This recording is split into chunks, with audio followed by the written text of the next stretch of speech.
Fala galera do Doutor Automóvel, tudo tranquilo com vocês? Bom, vocês perceberam que eu fiquei um tempinho sem postar vídeo, mas é porque eu tô trabalhando igual um burro de carga, não tá dando tempo de gravar vídeo. Eu até tenho algumas ideias, mas tá faltando um pouco de tempo. Mas, por sorte, essa semana, já um tempinho atrás, um seguidor meu, Paulo, me pediu para falar um pouquinho sobre esses motores 3 cilindros e downsizing. E, por coincidência, essa semana, mais precisamente ontem, que foi quarta-feira no tempo real, a Audi lançou um comunicado sobre o motor do DTM, publicou aí na mídia, um motor 2.0 com 610 cavalos, mais 30 cavalos de push-to-pass, ou seja, 640 cavalos no total. Então resolvi aproveitar essa notícia com mais a pergunta do Paulo e fazer um vídeo explicando o que é downsizing, como que as montadoras conseguem tirar essa potência absurda hoje em dia de motores que são relativamente pequenos. Então hoje, aqui no Doutor Automóvel, eu vou falar um pouquinho sobre downsizing.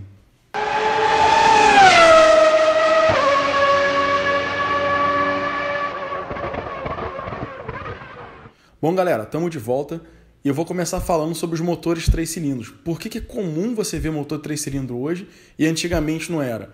Tem a ver com o downsizing? Na minha opinião, não. São duas coisas separadas.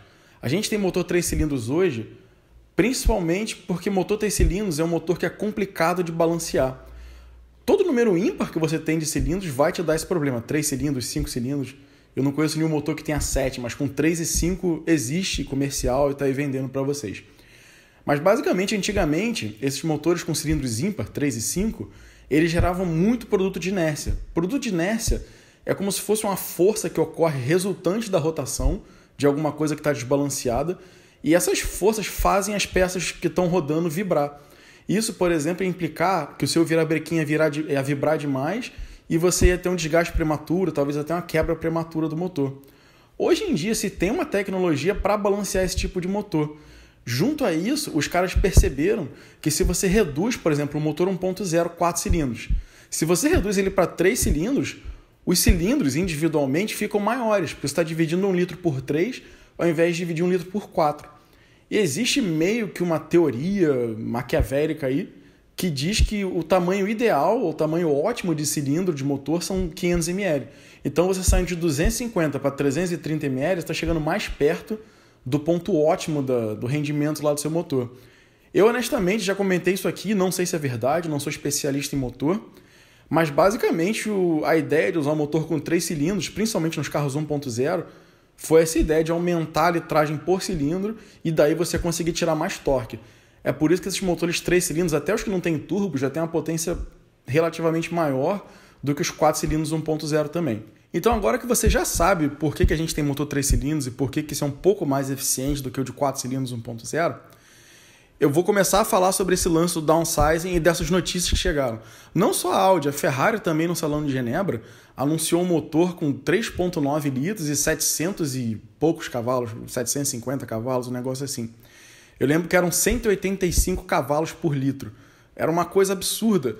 E para hoje, e se você olhar um tempo atrás, sei lá, 2010, 2008, alguma coisa assim, os carros 1.0 costumavam ter 70, 80 cavalos, por aí.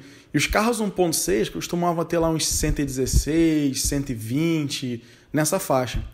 Hoje em dia, o A3 1.0, por exemplo, que vende aqui na Alemanha, é um motor 1.0, 3 cilindros, turbo, com 116 cavalos. Como esses caras conseguiram essa potência extra, como você consegue tirar esse rendimento do motor? A resposta está na palavrinha do meio que eu falei, o turbo. Turbo é o principal ator que tornou o downsizing possível. Porque se você coloca uma turbina, você tem a pressão do turbo entrando no seu motor e ele consegue admitir muito mais ar do que ele admitiria se a turbina não estivesse ali. Qual é a vantagem disso? Eu já falei aqui algumas vezes sobre rendimento volumétrico e por aí vai. E a potência e o torque do motor são meio que dependentes da quantidade de ar que você tem. Porque baseado na quantidade de ar que entra, você vai jogar uma quantidade de gasolina e dependendo da quantidade de gasolina e de ar que está lá dentro do seu motor, você vai ter uma potência maior ou uma potência menor. Ou no caso, um torque maior ou um torque menor. Outra coisa que foi importante também para o downsizing foi meio que uma mudança de mindset das montadoras. Porque antigamente turbo era coisa de túnel, era coisa de playboy, de cara que é maluco por carro e tal. O turbo não era enxergado até pouco tempo atrás como um recurso para aumentar a performance do motor. Aliás, até era, mas não era utilizado pelas montadoras. Era meio que uma coisa feia ou não elegante ou algo do tipo. E há um tempo atrás, os montadores começaram a perceber que isso era uma besteira sem tamanho. Eles viram que às vezes, por exemplo, a Mercedes, a AMG tinha um motor 6.3, que era aspirado, ou seja, sem turbo, que hoje em dia rende a mesma potência do motor 4.4 turbo. Ou seja, você fez um motor quase, na verdade, 1.6 litro menor e você consegue a mesma potência. Ou seja, todo esse ganho de performance deu por causa do turbo que você colocou ali. E também, como eu já falei, o downsizing ele te dá benefícios, como por exemplo, em alguns países, acho que até no Brasil é assim, o imposto do carro é baseado no tamanho do motor. Então, em alguns lugares você economiza imposto, você economiza sem dúvida material, porque você vai ter um motor menor, com a litragem menor. Você precisa de um motor que, de certa forma, não tem cilindros tão grandes mexendo e o próprio balanceamento vai ser um pouco melhor de se fazer. Então, o downsizing ele chegou e trouxe muitas vantagens.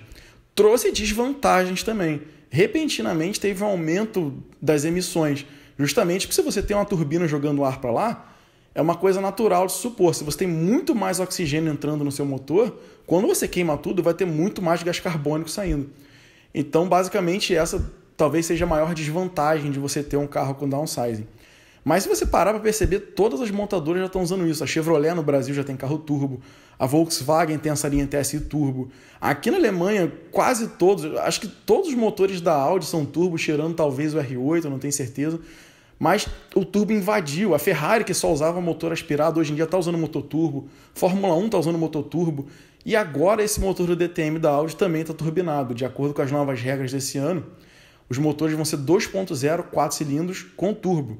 E como eu falei no começo do vídeo, está rendendo 610 cavalos líquidos, mais esses 30 cavalos do botão push to pass. Ou seja, é uma coisa que até, sei lá, 10, 15 anos atrás era inimaginável você ter um motor 2.0 rendendo 600 HP de forma confiável, porque DTM não é igual Fórmula 1 antigamente, que troca motor todo dia.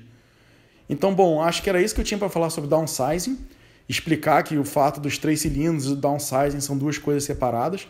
O downsizing é a redução do tamanho do motor, em troca de você ter o turbo e aumentar a potência e eficiência. E é isso aí, galera. Assim que eu tiver mais tempo, eu vou fazer mais vídeos. Espero que vocês tenham gostado e até a próxima vez aí. Tchau, tchau.